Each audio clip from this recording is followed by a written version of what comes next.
Now,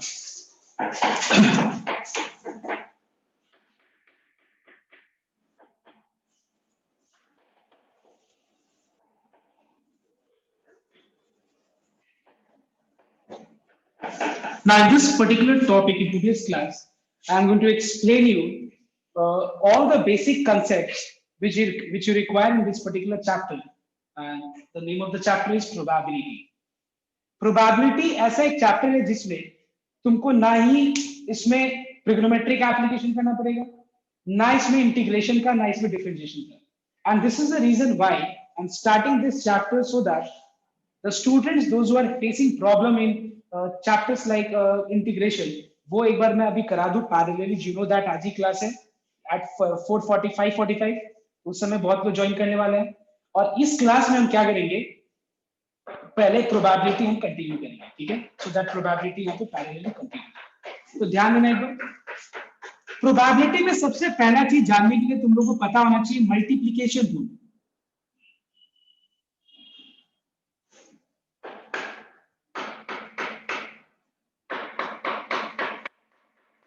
multiplication rule के बाद हम इस चीज को कनेक्ट करेंगे परम्यूटेशन से.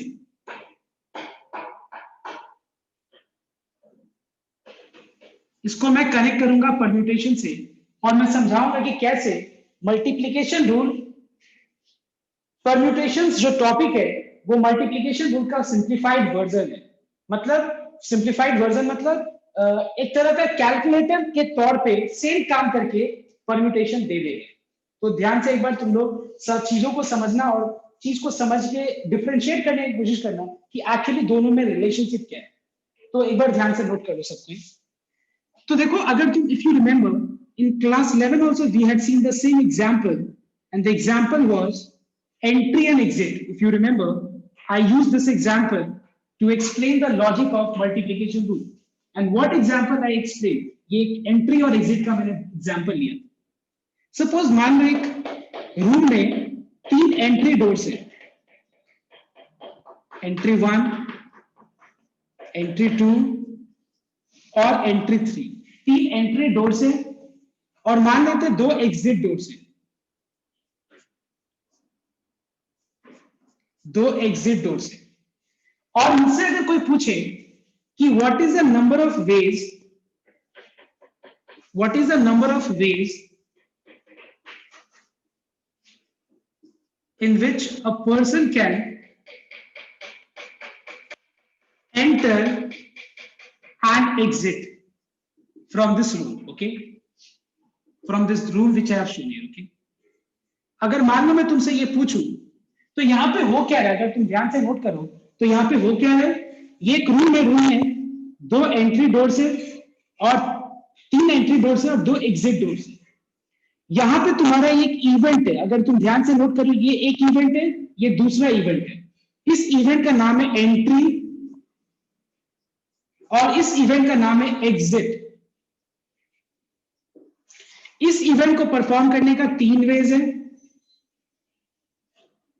इस इवेंट को परफॉर्म करने का 2 वेज है. और अगर तुमसे पूछा है कि in how many ways can a person enter and exit, तो तुम्हारा टोटल कितना हो जाएगा. अगर मान लो मैं ये पाथ को चूज करूं, अगर मैं ये पाथ को चूज करूं तो फिर यहां पे एंट्री का ऑप्शन हो जाएगा, एंट्री का ऑप्शन हो जाएगा कितना, 3 ऑप्शन हो जाएगा. लेकिन इस 3 ऑप्शन में तुम एक बार में एक ही ऑप्शन ट्रिगर करोगे. ट्रिगर मतलब एक बार में एक ही ऑप्शन को तुम ट्रिगर करेंगे, है कि नहीं. और अगर ऐसा करोगे तुम तो फिर एग्जिट होने का कितना वेज है, 2 वेज है. एग्जिट ऑप्शन को करने का कितना वेज है, 2 वेज है. मैं फिर से रिपीट कर रहा हूं, अगर मान लो एंट्री इस डोर से किया मैंने तो फिर एग्जिट करने का हमारे पास कितना वेज है, 2 वेज है. एंट्री इस डोर से करते हैं तो एग्जिट करने का कितना वेज है, 2 वेज है. अगर मैं इस डोर से एंट्री करता हूं तो फिर एग्जिट करने का कितना वेज है, 2 वेज है. इस डोर से एंट्री करता हूं तो फिर एग्जिट करने का वापस 2 वेज है. So we are finding that इसका 3 वेज का अगर हम एक को चूज करें, so it further give rise to how many ways of exiting, 2 ways of exiting. मतलब अगर मान लो इस चीज को करने का 3 वेज है और हर एक को हम 2 के साथ एसोसिएट कर सकते हैं, हर एक को 2 के साथ एसोसिएट कर सकते हैं, तो ये बार बार 2 + 2 + 2 ना लिख करके इसको हम डायरेक्ट क्या लिख सकते हैं, इसको डायरेक्ट हम लिख सकते हैं 3 into 2 and what is 3 into 2 equals to 6.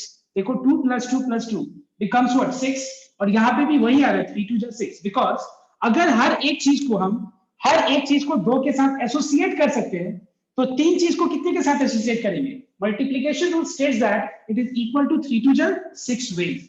So in how many ways I can do this? I can do this in how many ways? 3 into 2 6 ways. मतलब आखिर में अगर तुम ध्यान से देखो तो यहाँ हो क्या है यहाँ पे एंट्री एक इवेंट है एंड एग्जिट दूसरा इवेंट है एंट्री एक इवेंट है एंड एग्जिट दूसरा इवेंट है इस इवेंट को परफॉर्म करने का वेज कितना है वेज 3 वेज इस इवेंट को परफॉर्म करने का कितना वेज है 2 वेज ना ऐसा करने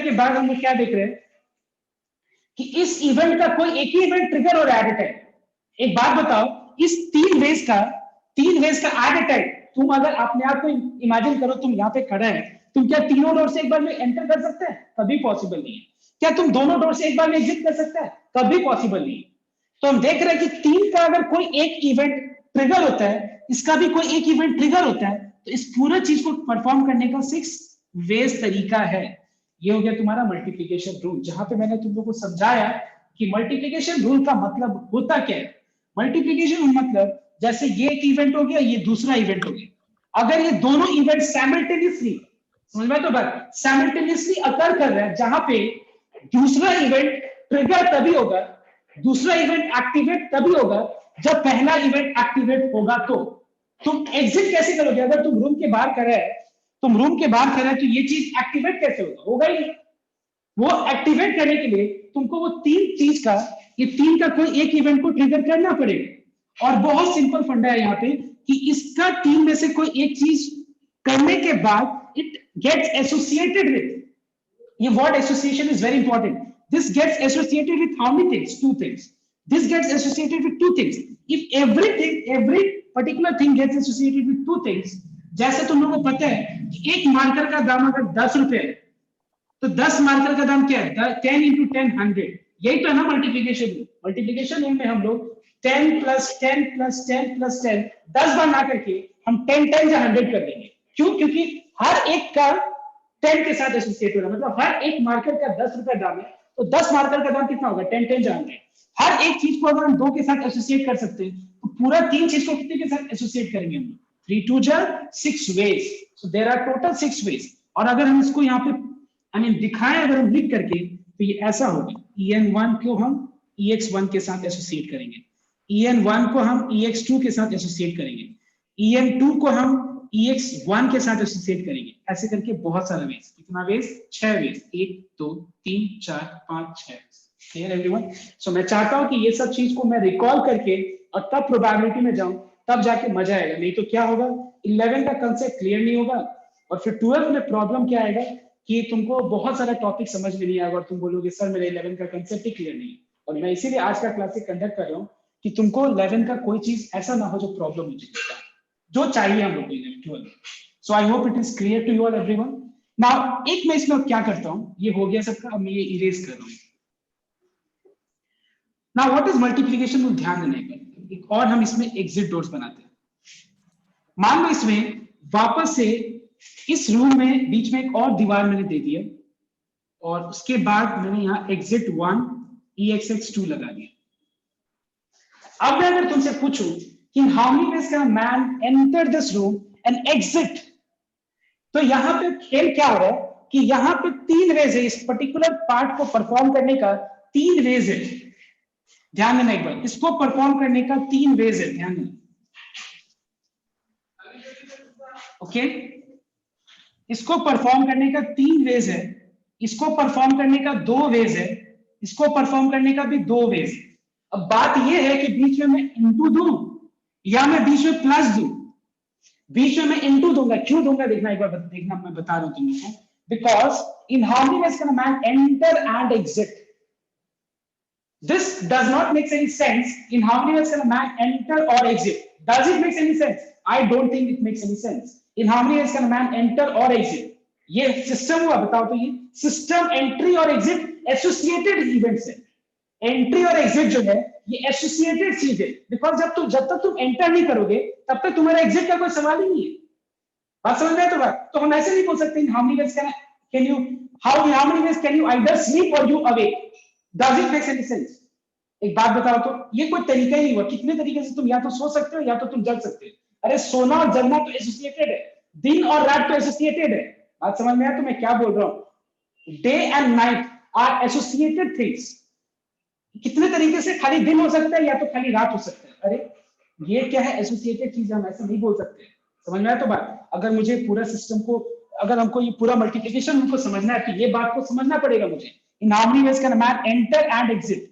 ना एंटर करने का यहाँ पे 3 वेज है, एंड फिर फर्दर यहाँ पे बीच में इधर कोई एक चीज ट्रिगर हो रहा है, further it give rise to 2, फिर इसका कोई एक चीज ट्रिगर होगा तो it further give rise to 2। तो यहां तक अगर तुम ध्यान दो तो यहां तक कितना जाल है, यहां तक आने के लिए कितना जाल है, बहुत सारा जाल है, मतलब बहुत सारा रास्ता है। लेकिन उस रास्ता में से तुम कितने रास्ता है बोलो तो, यहां तक आने का कितना रास्ता है? 6 वेज है। आपको समझा तुम लोगों ने? 3 2 6 वेज है, और हर 6 का एक रास्ता को पकड़ेंगे हम लोग तो आगे भी फिर कितना होगा, आगे भी वापस कितना होगा, 2 वेज होगा। तो अगर हम यहाँ 6 का एक को 2 के साथ एसोसिएट कर सकते हैं, 1 2 3 4 5 6, देखो ठीक से ध्यान से देखना, 1 2 3 4 5 6, 6 का एक को हम वापस आगे 2 के साथ एसोसिएट कर सकते हैं, तो फिर 6 को कितने के साथ एसोसिएट कर सकते हैं? क्या बार बार हम 2 plus 2 plus 2 plus 2 plus 2 plus 2 6 बार लिखेंगे? नहीं, क्या करेंगे हम लोग? डायरेक्ट 6 2 12 लिख देंगे। 3 2 6 6 2 12। This is called multiplication rule. This is 12 ways in which how many ways we are doing this activity. We can perform this activity of entry and exit in how many ways? We can perform this in 12 ways. I hope I have made myself a bit clear. Yes, tell me, can you tell me once? Did you get something at least कि class 11 का कुछ थोड़ा बहुत याद आया? चुप बैठोगे तो नहीं। यस यस सर, थोड़ा बहुत क्लियर हुआ? तो ये सब चीज हम लोग ने क्लास 11 में देखा था, लेकिन अभी हम क्या करेंगे, इसको और हम ब्रश अप करेंगे प्रॉपर तरीके से। तुम देखना हम लोग कब हम लोग परम्यूटेशन में पहुंच जाएंगे पता ही नहीं चलेगा, तुम देखते रहेंगे। हम वही चीज एक्चुअली हम वहां पहुंचाने की कोशिश कर रहे हैं, हम डायरेक्ट वहां नहीं आएंगे, हम पहले इसको बताते बताते बताते बताते यहाँ पे आएंगे। ध्यान देना।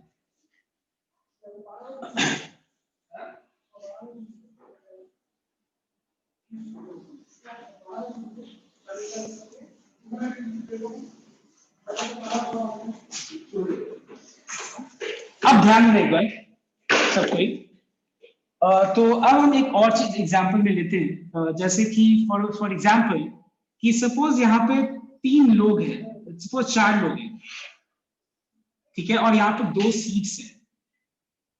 कितने लोग हैं? 4 लोग हैं और यहाँ पे 2 सीट्स हैं। अगर मान लो मुझे कोई बोले in how many ways can a man can 4 persons sit at this 2 places, तो हम क्या करेंगे बताओ? तो हम ये वाला मेथड यूज करेंगे। देखो क्या, पहला वाला जो पोजीशन है उसको ऑक्यूपाई करने का फिलिंग मेथड, इस मेथड का हम नाम दे रहे हैं तुम लोग को फिलिंग मेथड। फिलिंग मेथड मतलब हम यहाँ पे इसको 4 लोगों को जब हम इस पे बैठाएंगे 2 जगह पे, कितने वे से बैठा सकते हैं। तो हम क्या करेंगे देखना एक बार, इस पोजीशन को फिल करने का, ऑक्यूपाई करवाने का कितना वेज दिख रहा है तुमको? बताओ, तुम लोग बताओ, इस प्लेस को फिल करने का कितना वेज दिख रहा है? 4 वेज दिख रहा है। 4 वेज दिख रहा है ना यहाँ पे, 4 वेज कोई भी हो सकता है। ए अगर हो गया तो ए हो गया तो बचा 3 बी सी डी, अगर इस जगह पे बी आ गया ए सी डी बचा इस जगह के लिए, सी अगर आ गया तो ए बी डी बचा इस जगह के लिए, डी आ गया तो ए बी सी बचा इस जगह के लिए। मतलब हम यहाँ देख रहे हैं पॉसिबिलिटीज मुझे 4 दिख रहे हैं। ऐसा करने के बाद इस जगह को फिल करने का कितना वेज बचेगा बताओ? 3। तो 4 into 3 कितना हो गया? 12 वेज हो गया। ये 12 वेज क्या होगा? A B, A C, A D, B A, B C, B D, बहुत सारे ऐसे करके इतना वेज हो जाएगा, 12 वेज हो जाएगा। ध्यान से देखना एक बार। अब हम लोग आस्ते आस्ते मूव करेंगे परम्यूटेशंस में, तुम देखना हम लोग कब मूव कर जाएंगे समझ भी नहीं आएगा। ध्यान देना। अगर मान लो यहाँ पे सपोज 3 प्लेसेस है, लेट्स टेक कि यहाँ पे हमारे पास ए बी सी डी ई 5 लोग हैं और यहाँ पे मान लो 3 सीट्स है, ठीक है। कितना सीट है? 3 सीट है और 5 लोग हैं। समझ में आया तो बात? 3 सीट है और 5 लोग हैं।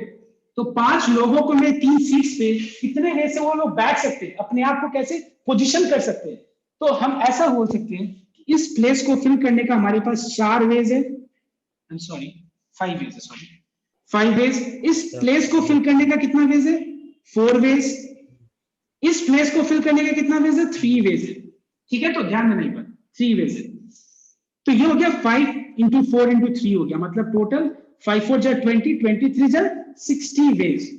अब अगर हम ध्यान से देखना परम्यूटेशन में इसका अगर हम बात करें, तो परम्यूटेशंस का मतलब क्या होता है, अरेंजमेंट होता है, अरेंजमेंट। ठीक है, अब एक चीज तो क्लियर है ना कि यहाँ पे हम लोग प्लस नहीं दे सकते। इस जगह को फिल करने का 4 वेज है, एंड हमको ओवरऑल मेरा व्यू जो है, मेरा जो व्यू है 2 लोगों का व्यू है मेरा, 2 लोग बैठ रहे हैं। अब मैं इमेजिन कर रहा हूं दिमाग में क्या व्यू हो सकता है, ए हो सकता है, इधर बी हो सकता है, यहाँ सी हो सकता है, यहाँ पे डी हो सकता है। 4 व्यू मेरे इधर आ गया, मेरे लेफ्ट वाले में 4 व्यू आ गया, राइट वाले में ए बैठा तो बी हो सकता है, ए बैठा तो सी हो सकता है, ए बैठा तो डी हो सकता है। तो हम क्या देख रहे हैं कि ए बैठ गया अगर यहाँ पे, तो फिर दूसरी जगह पे ए बैठ गया अगर इस जगह पे, तो फिर इस जगह पे राइट वाले, मतलब समझ में आया, तो ए इस हाथ पे बैठ गया इस तरफ, तो इस साइड में बैठने का 3 वेज है, क्या, बी सी डी। तो एक के साथ 3 को एसोसिएट कर सकते हैं। इस जगह पे कौन कौन आ सकता है, ए भी आ सकता है, बी भी आ सकता है, सी भी आ सकता है, डी भी आ सकता है। तो 4 3 जा 12 हो गया, दैट चलो 12 वेज, इसीलिए इनटू लगेगा बीच में, प्लस नहीं लगेगा। समझ में आया तो बात। अब देखो ध्यान से, परम्यूटेशंस का मतलब क्या होता है, परम्यूटेशंस का मतलब अरेंजमेंट होता है। और अगर तुम ध्यान से नोट करो तो ये फॉर्मूला एनपीआर क्या देता है, एनपीआर ये फॉर्मूला क्या देता है बताओ तो मुझे एक बार। एनपीआर देगा number of arrangements, number of ways of arrangement of R selected items out of n. Is this clear? And the formula is n factorial by n minus r factorial. All right, everyone. What does this formula gives you? This gives you all possible ways of arrangement of r selected items out of n. मतलब पूरा n चीजों में से r चीजों को select करके और हम कितने वे से हम अरेंजमेंट्स परफॉर्म कर सकते हैं, ये मुझे ये फॉर्मूला दे देगा।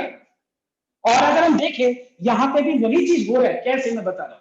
एक बात बताओ तुम मुझे, 7 इंटू 6 इंटू 5 पूरा को फैक्टोरियल फॉर्म में कन्वर्ट करो, तो इस चीज को फैक्टोरियल फॉर्म में एक बार कन्वर्ट करो, बताओ तो। कन्वर्ट करने के लिए नेक्स्ट स्टेप में मुझे क्या करना चाहिए बताओ तो, बोलो please tell me. Divided by 4 factorial और ऊपर 7 करेक्ट, मतलब हम न्यूमरेटर डिनोमिनेटर में 4321 से डिवाइड कर देंगे, क्योंकि हमको पता है कि फैक्टोरियल का मतलब क्या होता है। फैक्टोरियल मतलब वहां से चालू होना चाहिए, 1 तक जाना चाहिए। तो यहाँ पे मैंने इस चीज से मल्टीप्लाई कर दिया ऊपर नीचे। और यस, एक जन किसी ने बोला कि 4 फैक्टोरियल से मल्टीप्लाई कर दो, बात बराबर है, एक ही चीज। सिमिलरली अगर मान लें यहाँ पे 8 इंटू 7 इंटू 6 है, इसको पूरा को फैक्टोरियल फॉर्म में कन्वर्ट करने के लिए क्या चीज से मल्टीप्लाई करना पड़ेगा, क्या मैं बोल सकता हूँ ऊपर नीचे 5 फैक्टोरियल से, तो ये हो जाएगा 8 फैक्टोरियल बाई 5 फैक्टोरियल। ठीक है, क्या मैं इस चीज को लिख सकता हूँ 8 फैक्टोरियल बाई 8 माइनस 3 फैक्टोरियल। देखो तो एक बार, क्या मैं इसको लिख सकता हूँ 7 factorial by 4 factorial equals to 7 factorial by 7 minus 3 factorial. Please try to see what I'm trying to explain. Everyone please try to see this part. अगर हम इस चीज को ध्यान से, इस चीज से अगर हम एनालाइज करें तो ये क्या है आखिर में, ये क्या दिख रहा है मुझे, ये क्या दिख रहा है, ये मुझे 7p3 नहीं दिख रहा है। देखो सबको देखो 765 दिख रहा है, ये क्या दिख रहा है 8p3 दिख रहा है, दिख रहा है। तो क्या मैं ऐसे नहीं बोल सकता हूं कि 4 इंटू 3 और 4 into 3 into 2 factorial by 2 factorial और 4 फैक्टोरियल बाई 2 फैक्टोरियल और 4 factorial by 4 minus 2 factorial is equal to 4p2। Everyone please try to see this.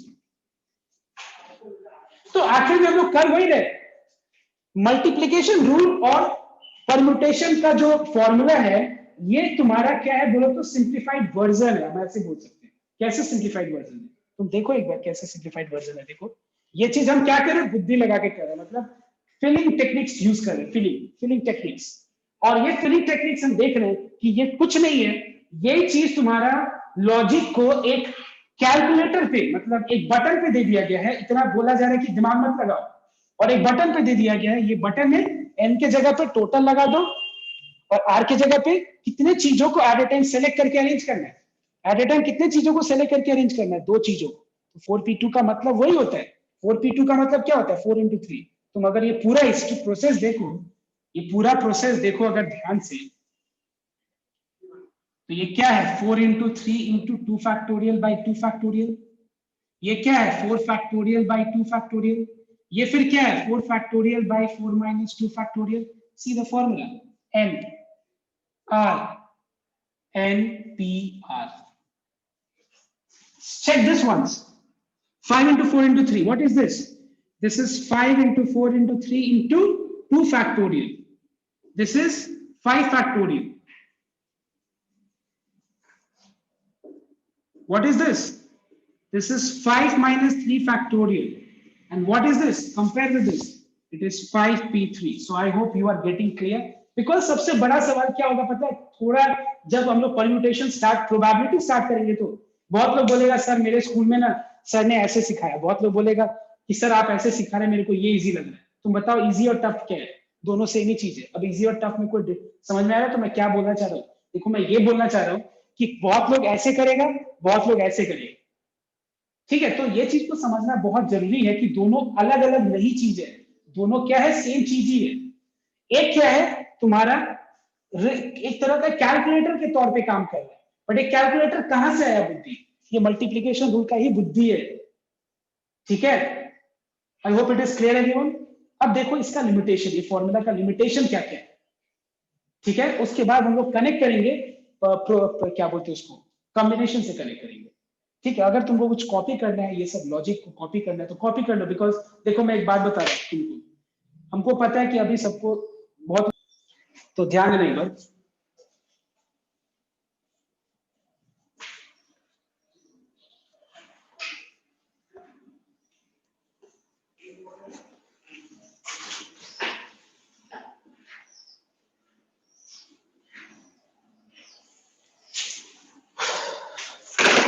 So second चीज में जो बताने वाला हूं, ध्यान देना एक बार। क्वेश्चन है ऐसा कि सपोज मान लो एक वर्ड है, लेट्स टेक मैलेनकॉफ,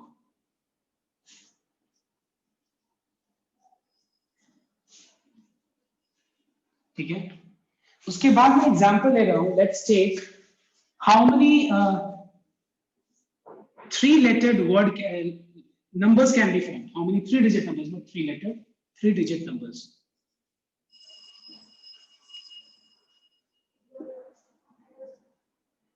three-digit numbers,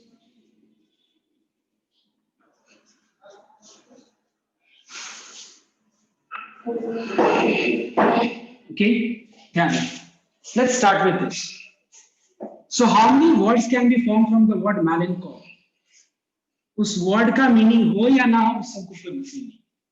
तो बहुत सिंपल चीज, हम लोग करना क्या चाहिए, हम लोग फिलिंग मेथड को यूज करते हैं इस बार पहले, 1 2 3 4 5 6 7 8, 1 2 3 4 5 6 7 8, इस प्लेस को फिल करने का कितना वेज है, 8, इसको 7 6 5 4 3 2 1, and what is this, this is 8 factorial, what is this, it is 8 factorial by 8 minus 8 factorial, what is this, it is 8p8, so we are finding that here 8p8 is same as filling, तुमको logic मत देखो, मैं तुमको overall बताना चाहता हूँ ये चीज, ये और ये सेम, ठीक है। तो अब देखो in how many veg number of words form from the word Malenkov,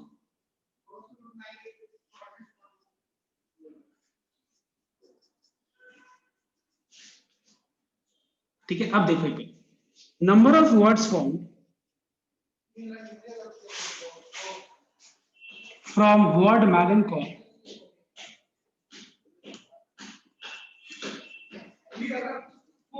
using 3 letters। अब इसमें क्या होगा, फिलिंग गैप मेथड यूज करते हैं हम लोग, यूजिंग 3 letters मतलब 3 गैप्स, इस गैप को फिल करने का कितना वेज है बताओ, बोलो जल्दी बोलो, 8 7 6 8 वेज, इसको फिल करने का कितना वेज है, 7। इसको फिल करने का कितना वेज है? 6। और ये है क्या? 876 मतलब क्या है ये अगर ध्यान दे तो ये 8 फैक्टोरियल बाय 5 फैक्टोरियल है, ये 8 फैक्टोरियल बाय 8 माइनस 3 फैक्टोरियल है। ये है क्या? ये 8p3 है। तुम क्या देख रहे हो? मैं तुमको ये डिफरेंशिएट करना चाह रहा हूँ कि ये करो या ये करो। आगे मत बोलना सर मैं ये कर रहा हूँ ये और मुझे ये ज्यादा इजी लग रहा है, कोई बोलेगा ये इजी लग रहा है, कुछ नहीं है, सेम ही चीज। अब एक बार मैं इस पे हो गया ये। अब देखो इस पे क्या है? इस पे जब मैं बोलता हूँ 3 डिजिट नंबर्स तो सबसे पहले दिमाग में तुम्हारा ये आता है कि कैसा नंबर्स, डिस्टिंक्ट डिजिट्स वाला या सिमिलर डिजिट्स वाला, आई मीन सॉरी अदर, या कोई रेस्ट्रिक्शन नहीं है वो वाला। क्या बोल रहा हूँ सुनना ही, डिस्टिंक्ट डिजिट्स वाला या कोई रेस्ट्रिक्शन ही नहीं है वहां, मतलब अभी मैंने रेस्ट्रिक्शन लगा दिया ना डिस्टिंक्ट डिजिट्स। तो पहले मैं एक एग्जांपल देता हूं डिस्टिंक्ट डिजिट्स। अगर मान लो मैं यहाँ पे डिस्टिंक्ट डिजिट्स यूज करता हूं तो फिर एक बात बताओ क्या होगा? इस प्लेस को फिल करने का हमारे पास कितना वेज है बताओ? कोई बता सकता है? बताओ। यस सर पहला को फिल करने का मेरे पास 9 वेज है। 9 वेज है। उसके बाद सर 9, इसके बाद भी डिस्टिंक्ट 9 ही वेज है सर। इसके बाद सर 8 वेज है। इस पूरा हाँ 8 वेज है। You are absolutely correct. हाँ इस पूरा चीज को हम लोग क्या कर सकते हैं? परम्यूटेशन के फॉर्म में क्या लिख सकते हैं? देखो ध्यान में ऐसे बोल सकते हैं हम लोग, एक प्लेस पे हम लोग 1 से लेके 9 तक कुछ भी फिल कर सकते हैं। इस प्लेस पे 2 चीज है, ये एक जगह है और ये 2 जगह है। यहाँ पे 2 जगह है, जगह 2 है, यहाँ एक जगह है। एक जगह पे हम लोग 1 से लेके 9 तक कुछ भी यूज कर सकते हैं। यहाँ पे 0 एंड 1 से लेके 9 तक कुछ भी यूज कर सकते हैं। लेकिन इसमें क्योंकि डिस्टिंक्ट बोला है, इस जगह को फिल करने का 9p1 ways and but 9p1 is same as 9। इसको हम क्या कर सकते हैं? 9p2 बोल सकते हैं। तो यहाँ पे हम लोगों ने कॉम्बिनेशन लगा के कर दिया, सॉरी परम्यूटेशन लगा के, फॉर्मूला लगा के, वो एक ही चीज है। अब प्रॉब्लम क्या होगा जब यहाँ पे कुछ ऑप्शन ही नहीं दिया रहेगा? अगर कुछ ऑप्शन नहीं दिया रहेगा मतलब डिस्टिंक्ट डिजिट्स ऐसे कुछ बोला नहीं रहेगा, then nothing is said। जब कुछ नहीं मेंशन किया जाएगा तो आंसर क्या होगा? कोई बता सकता है? Yes very good. जब ये डिस्टिंक्ट डिजिट्स बोल के कुछ नहीं होगा तो क्या होगा आंसर? बोलो सर 9 मतलब 9 into 9 पहले 9 होगा, उसके बाद सॉरी सर 10 होगा। 9 10 10 9 into 10 into 10 that is 900 word, I mean 900 I mean numbers। अब मुझे तुम लोग बात बताओ, क्या यहाँ पे हम परम्यूटेशन यूज कर पाएंगे? क्या हम ये फॉर्मूला यूज कर पाएंगे? अगर तुम बोलेगा हाँ सर कर पाएंगे। कैसे? हमको पता है बहुत लोग क्या बोलेंगे, 9p1 into 10p1 into 10p1। Please if you go after the logic, if you go with the logic, see we never write, I mean 9p1 मतलब क्या, 7p1 मतलब क्या, हम लोग लिखते नहीं है ये चीज। नहीं लिखे तो ज्यादा बेटर है, चीजों को अगर लॉजिक को समझना है। तो यहाँ पे फॉर्मूला का ड्रॉबैक, लिमिटेशंस क्या है कि आफ्टर ऑल तुमको लॉजिक काम आएगा। क्या लॉजिक? ये मल्टीप्लिकेशन रूल वाला लॉजिक। और जो फॉर्मूला है वो सेकेंडरी है, क्योंकि हर जगह फॉर्मूला अप्लाई नहीं होगा। देखो तो यहाँ पे फॉर्मूला अप्लाई हो पा रहा है? बोलो हाँ या ये फॉर्मूला यहाँ पे अप्लाई कर पा रहे हैं हम लोग? अप्लाई नहीं कर पा रहे, क्योंकि जब यहाँ पे रिपीटेशन आ गया, जैसे कि हम लोग लेटर्स को रिपीट कर सकते हैं, वहां पे नहीं कर सकते हम लोग ये चीज। समझ में आया तो बात? तो यहाँ पे हम लोग नहीं कर सकते, ये फॉर्मूला अप्लाई नहीं कर सकते। यहाँ तक फॉर्मूला अप्लाई कर भी पा रहे हैं हम लोग, कर पा रहे हैं हम लोग, बट यहाँ तो एकदम ही नहीं कर पा रहे। अब तुम बोलेगा तो हम समझ में आया, तो ये मत बोलना सर अप्लाई तो कर ही पा रहे हैं, 9p1 into 10p1 into 10p1। तुम लॉजिक लगा रहे हैं, क्या मल्टीप्लीकेशन रूल वाला लॉजिक लगा रहे हैं। समझ में? यहाँ पे तुम कोई परम्यूटेशन वाला लॉजिक नहीं लगा रहे। जैसे मान लो अगर हम तुमको ये बोले how many words, I mean how many 3-digit numbers can be formed, how many 3-digit numbers can be formed, how many 3-digit numbers can be formed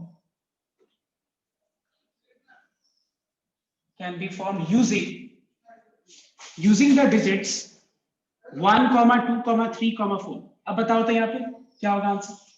बोलो। कुछ नहीं दिया मतलब repetition is allowed। If nothing is mentioned, repetition is allowed। Please note down, when repetition is not allowed, there will be some restriction given to you। When nothing is given, it means you don't have any restriction, you repeat the letters, that is up to you। Yours tell me now। 3 digit numbers कितना form होगा बोलो? 4 into 4 into 4. So 4 cube. 4 into 4, that is 4 cube. Now, do you agree that here we cannot apply formula? Tell me yes or no. I cannot apply formula. Tell me, do you agree or not? If you agree, it means you have understood everything. You know how to apply permutation, when not to apply permutation. Tell me, students. Yes. तुम लोग को समझ में आएगा? कोई बोलेगा ही?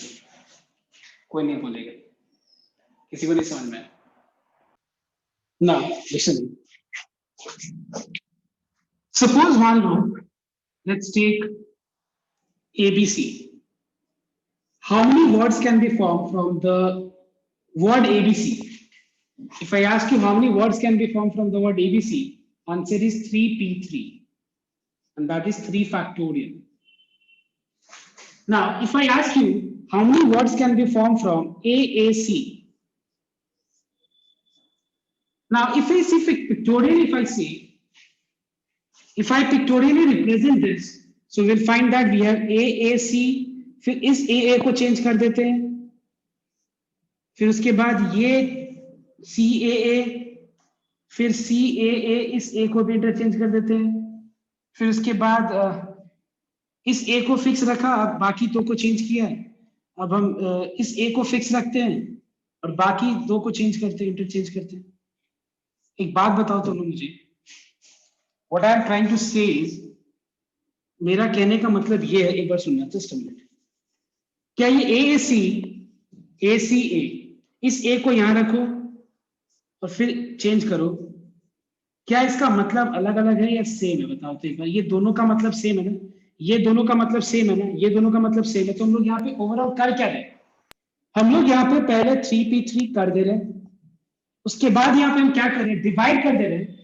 एक बात बताओ, ये दोनों का पोजीशन को इंटरचेंज करके, ये दोनों ए का पोजीशन को इंटरचेंज करके क्या नया नया वर्ड्स फॉर्म हो रहा है? नहीं हो रहा है. तो हम क्या चीज से डिवाइड कर देंगे? 2 फैक्टोरियल से. 2 फैक्टोरियल से डिवाइड क्यों करते हैं? 2 फैक्टोरियल से डिवाइड करने का रीजन ये है क्योंकि ये दो ए रिपीट कर रहे हैं, तो इन दोनों का अरेंजमेंट्स, इसके अंदर जो इन दोनों का अरेंजमेंट्स जो आ रहा है, दो का जो अरेंजमेंट्स आ रहा है, जैसे 2A और 1C है, तो जो अरेंजमेंट्स आ रहे हैं उस अरेंजमेंट वाले पार्ट को मुझे हटा देना पड़ेगा, बिकॉज 2A का इंटरचेंज करके पोजीशन को अलग अलग वर्ड्स नहीं बन रहे. 2A का पोजीशन को इंटरचेंज करके हर एक जगह पे 3 2 जा 6, 6 का हर एक जगह पे, हर एक पार्ट पे अगर हम 2A को इंटरचेंज करें तो उसका मतलब एक ही हो रहा है. मतलब जो भी आंसर है उसको हम लोग 2 फैक्टोरियल से, मतलब जो यहाँ पे हम लोग ने A को इंटरचेंज करके वर्ड्स फॉर्म किया था वो पार्ट हटा दो, that is divide by 2 factorial. Now यहाँ पे अगर मान लो मैं ये बोलता हूँ how many words can be form from the word Apple, तो यहाँ पे 1 2 3 4 5 5p5 डिवाइडेड बाय क्या? हर जगह हर पार्ट में p को इंटरचेंज करके जो नया वर्ड्स को काउंट किया जा रहा है, that is actually not two different words, that is counted as a single word only. मतलब हम ये 2p को 2 फैक्टोरियल से डिवाइड करें, क्योंकि यहाँ पे p 2 बार रिपीट कर रहे हैं, तो हम क्या करेंगे? 2 फैक्टोरियल से डिवाइड कर देंगे. डिवाइड करने का रीजन क्या है? डिवाइड करने का रीजन सिर्फ यही है क्योंकि यहाँ पे 2p को इंटरचेंज करके नया नया वर्ड्स फॉर्म नहीं हो रहा है. समझ में आया तो बात? अब एक बात बताओ, अब ध्यान से एक बार नोट करना, how many, suppose you have got 4 letters, suppose 4 लोग बाहर खड़े और मुझे दो का टीम फॉर्म करना है. ठीक है, 2 का टीम फॉर्म करना है. अगर हम 2 का टीम फॉर्म करना है, इसका मतलब हमको क्या करना है बताओ तो? यहाँ पे एक नया लॉजिक आ रहा है, दैट इज कॉम्बिनेशंस. कॉम्बिनेशंस मतलब सिलेक्शन. ठीक है, कॉम्बिनेशन मतलब क्या होता है? सिलेक्शन होता है. मतलब मुझे 4 लोगों में से 2 लोगों को चूज करना है, तो चूज करना है. और मैं अगर सपोज ये बोल दूं दैट इट इज एक बात बताओ तुम मुझे, ये 4p2 के अंदर क्या क्या है बता सकते हो तुम लोग? Can you explain me that ये 4p2 क्या करके देगा? 4p2 पहले 4 में से 2 को चूज करेगा. क्या करेगा बताओ तुम?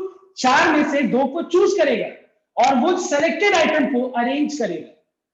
लेकिन क्या जब हम यहाँ पे सेलेक्ट कर रहे हैं तो अरेंजमेंट पार्ट को काउंट किया जाएगा? नहीं काउंट किया जाएगा. दैट इज, अगर हम मान लो AB को चूज कर रहे हैं, इसको अरेंज करेंगे तो क्या होगा? AB BA, वापस मान लो मैं बीसी को सेलेक्ट किया, मैंने इसको अरेंज किया बीसी सीबी। मतलब हम क्या देख रहे हैं, जो भी इसका इस पार्ट है, इस पूरा पार्ट में मुझे क्या चीज से डिवाइड करना पड़ेगा बताओ तो? हमको डिवाइड करना पड़ेगा जैसे हर बार हम दो चीज को सेलेक्ट कर रहे हैं और अरेंज कर रहे हैं। मतलब इस पार्ट में अरेंजमेंट वाला पार्ट को हटा दो, तो अरेंजमेंट वाला पार्ट को हटाएंगे मतलब क्या चीज से डिवाइड करेंगे? 2 फैक्टोरियल से डिवाइड कर देंगे, बिकॉज ए बी को कितने वे से अरेंज कर सकते हैं? 2 फैक्टोरियल वेज। समझ में आया बात? दो आइटम को कितने वे से अरेंज कर सकते हैं हम लोग? 2 फैक्टोरियल वेज अरेंज कर सकते हैं। हम क्या करेंगे, 2 फैक्टोरियल से डिवाइड कर देंगे, और डिवाइड करके जो आंसर बचेगा इसमें से अरेंजमेंट हट जाएगा, तो जो बात बचेगा answer that is 4C3, sorry 4C2। ये 4C2, ये 4C2 क्या है बताओ तो? 4C2 है number of ways of selection only. Please make note down, number of ways of selection of only 2 things at a time. Clear? Now तो यहां पे मैंने परम्यूटेशन वाले फॉर्मूला में ही क्या किया, 2 फैक्टोरियल से डिवाइड कर दिया। डिवाइड करने का रीजन क्या है? बिकॉज हमको पता है कि दो चीज को हम यहां सेलेक्ट करके अरेंज कर रहे हैं। सेलेक्ट तो कर लिया, फर्दर अरेंज कर रहे हैं, सेलेक्ट तो कर लिया, अरेंज कर रहे हैं, सेलेक्ट भी किया, अरेंज भी किया, सेलेक्ट भी किया, अरेंज भी किया। कितने चीजों को अरेंज किया मैंने? 2 चीजों को। क्या उसका अरेंजमेंट को अलग अलग काउंट किया जा रहा है सिलेक्शन में? सिलेक्शन में कभी भी अरेंजमेंट मैटर नहीं करता। तो जो अरेंजमेंट वाला पार्ट है उस चीज को डिवाइड कर दो चीज। तो 2 चीज को कितने वे से हम अरेंज कर सकते हैं? 2 लेटर्स को कितने वे से अरेंज कर सकते हैं? 2 फैक्टोरियल वेज। तुम पूछोगे कैसे? तो ऑब्वियसली दो चीज को दो जगह पे 2 into 1 that is 2 factorial ways arrange कर सकते हैं, that is divided by 2 factorial. So that's why what is the relationship between permutations and combinations? We can say that NCR sorry is equals to NPR by R factorial. और अगर हम इसको उल्टा देखें कि अगर हम को सपोज सिलेक्शन करना है, ध्यान देना, हम इसको ऐसे भी देख सकते हैं, ध्यान देना, ऐसे देख सकते हैं, या फिर हम ऐसे बोल सकते हैं that NPR equals to R factorial into NCR। मतलब हम क्या कर रहे हैं, जस्ट हाँ, मतलब हम क्या कर रहे हैं, सॉरी जस्ट ठीक है, मतलब हम यहाँ क्या कर रहे हैं देखना एक बार। हम यहाँ पे क्या कर रहे हैं, लिसन हियर। सपोज मान लो मेरे पास A B C D E 5 चीज है, मुझे 5 में से 3 को सेलेक्ट करके अरेंज करना है। क्या करना है बताओ तो? सेलेक्ट, और फिर क्या करना है? And arrange. Whenever we have selection and arrangement, this is called what? Permutations। हम ऐसा भी कर सकते हैं, 4-5 में से मुझे 3 चीज को सेलेक्ट करना है और वो सेलेक्टेड चीज को अरेंज करना है। तो अब हम मान लो 5C3, मतलब 5C3 क्या होगा? वो या तो ABC हो सकते हैं, या तो तुम्हारा ABD हो सकता है, या तुम्हारा ABE हो सकता है। अब ये पूरा 3 चीज को कितने वे से अरेंज कर सकते हैं? ये 3 चीज को 3 factorial ways, 3p3 ways. What is 3p3 equal to 3 factorial? तो अगर ध्यान से नोट करें, ध्यान से अगर हम नोट करें तो NCR कॉम्बिनेशन अगर हमको मान लो अरेंजमेंट करना है तो हम ऐसे भी कर सकते हैं, पहले सेलेक्ट कर लो और फिर सेलेक्टेड चीज को अरेंज कर लो। ठीक है? जैसे ABC, हमको 2 चीज को सेलेक्ट करके अरेंज करना है, तो ये सेलेक्ट कर लिया, अरेंज कर लिया। ठीक है? सेलेक्ट कर लिया हम लोगों ने, उसके बाद उसको अरेंज कर लिया। तो हम क्या कर रहे हैं? सेलेक्ट कर लिया BC, उसको अरेंज कर लिया। तो हम लोग क्या कर रहे हैं, ध्यान से अगर नोट करूं तो हम लोग 3 चीज में से 2 चीज को सेलेक्ट कर रहे हैं।